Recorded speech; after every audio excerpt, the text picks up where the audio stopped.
ಏನು ನಮ್ಮ ಜೈ ಫೌಂಡೇಶನ್ ಸಂಸ್ಥೆ ಕಡೆಯಿಂದ ನಾವು ಈ ಬೀದಿ ಬದಿ ವ್ಯಾಪಾರಿಗಳ ಒಂದು ಜೊತೆಗೆ ನಿಲ್ಲುವಂತ ಕೆಲಸ ಮಾಡಿದೀವಿ.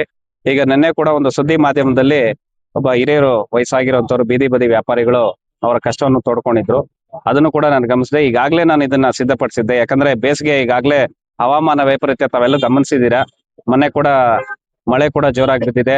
ಈಗ ಬಿಸಿಲು ಕೂಡ ಈ ಒಂದು ಬೇಗ ಬರುವ ತಿಂಗಳಲ್ಲಿ ಬಹಳಷ್ಟು ಹೆಚ್ಚಾಗಬಹುದು ಅಂತ ಹವಾಮಾನ ಇಲಾಖೆ ಕೂಡ ತಿಳಿಸಿದೆ. ಅದರಿಂದಾಗಿ ಒಂದು ಏನ್ ಬಿಸಿಲಲ್ಲಿ ವ್ಯಾಪಾರ ಮಾಡಿ ತೊಂದರೆ ಅನುಭವಿಸ್ತಾ ಇದ್ದಾರೆ ಅವ್ರ ಜೊತೆಗೆ ನಿಲ್ಲುವಂತ ಕೆಲಸ ಆಗ್ಬೇಕು ಅಂತ ಹೇಳಿ ನಮ್ಮ ಸಂಸ್ಥೆ ಕಡೆಯಿಂದ ನಮ್ಮ ಒಂದು ಪ್ರಾಯೋಗಿಕವಾಗಿ ನಮ್ಮ ನಗರ ಭಾಗಗಳಲ್ಲಿ ಕೆಲವು ಕಡೆ ಏನು ಜನ ನೋವು ತಿಂತಾ ಇದ್ರು, ಬಿಸಿಲು ಒಂದು ಬೇಗೆಯಿಂದ ಬಳಲ್ತಾ ಇದ್ರು, ಅವ್ರಿಗೆ ಒಂದು ಬೀದಿ ಬದಿ ವ್ಯಾಪಾರಿಗಳಿಗೆ ಒಂದು ಛತ್ರಿಯನ್ನು ಕೊಡುವ ಮೂಲಕ ಒಂದು ಜೊತೆ ನಿಲ್ಲುವಂತ ಕೆಲಸ ಮಾಡಿದ್ವಿ. ಗಡಿ ತಾಲೂಕುಗಳಲ್ಲಿ ಈಗ ಬಿಸಿಲಿನ ಬೇಗ ಜಾಸ್ತಿ ಆಗ್ತಾ ಇದೆ.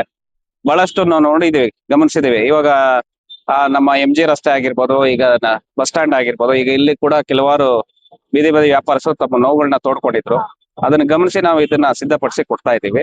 ಮುಂದಿನ ದಿನಗಳಲ್ಲಿ ದೊಡ್ಡಬಳ್ಳಾಪುರ ತಾಲೂಕಲ್ಲೂ ಕೂಡ ಕೊಡ್ಬೇಕು ಅಂತ ಆಲೋಚನೆ ಮಾಡಿದೀವಿ. ನಮ್ಮ ಕೈಲಾದ ಮಟ್ಟಿಗೆ ನಮ್ಮ ಸಂಸ್ಥೆ ಕಡೆಯಿಂದ ಏನ್ ಮಾಡ್ಬೇಕು ಅದನ್ನ ಮಾಡ್ತಾ ಇದೀವಿ.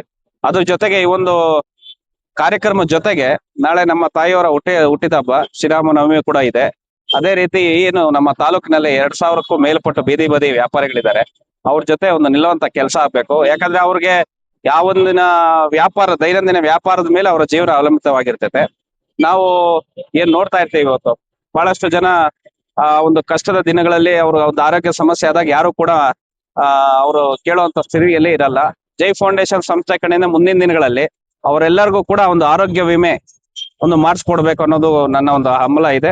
ಅದನ್ನು ಮುಂದಿನ ದಿನಗಳಲ್ಲಿ ನೆರವೇರಿಸ್ತೀನಿ.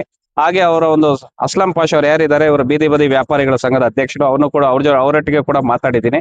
ಅವ್ರನ್ನು ಕೂಡ ಮುಂದಿನ ದಿನಗಳಲ್ಲಿ ಅತಿ ಶೀಘ್ರದಲ್ಲಿ ಒಂದು ಸಭೆ ಸೇರಿ ಎಲ್ಲರ ಜೊತೆಗೆ ಮಾತಾಡಿ ಅವ್ರ ಕಷ್ಟ ಸುಖನ ಒಂದು ಪರಿಹರಿಸುವ ನಿಟ್ಟಿನಲ್ಲಿ ಜೈ ಫೌಂಡೇಶನ್ ಜೊತೆಗಿರ್ತದೆ ಅಂತ ತಮ್ಮ ಮೂಲಕ ತಿಳಿಸ್ತೀನಿ.